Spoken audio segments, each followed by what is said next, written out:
Alam niyo guys, may mga tao na good morning nga pala. Kaya gising ko lang.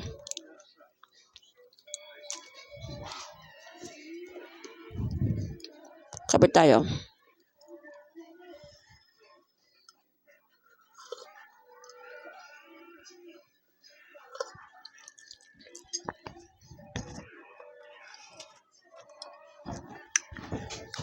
Ano kasi,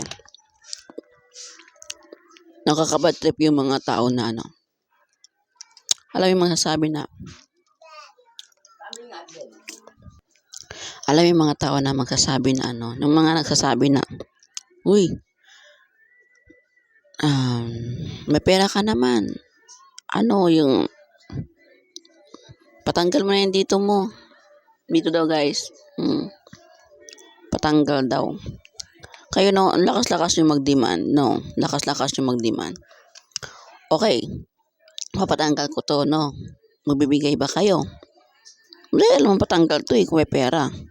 O kung gipangitan mo sa akin, kung pangit ako sa paningin nyo, huwag kayong tumingin. Kung pangit ako sa paningin nyo. Ang dami yung demand. Ang dami sinasabi. Ang dami yung gusto ipagawa sa akin. Bibigay ba ka ng pera? Hindi naman. Diba? So talaga.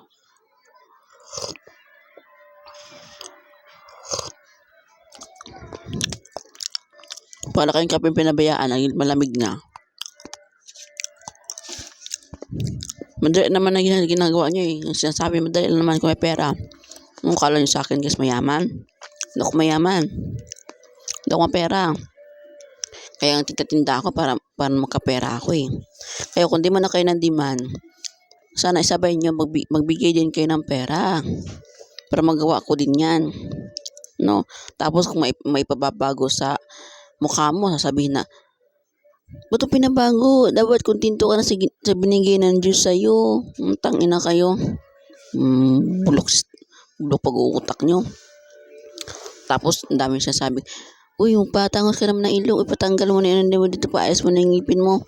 Mga buisit kayo. Kala nyo ganun lang kasimple. Anong akala to? Tag-G's lang, ito 10 pesos lang yung sinasabi nyo ganun papaganda. Tapos kung magpapaganda yun, sabihin nyo na, ba't mo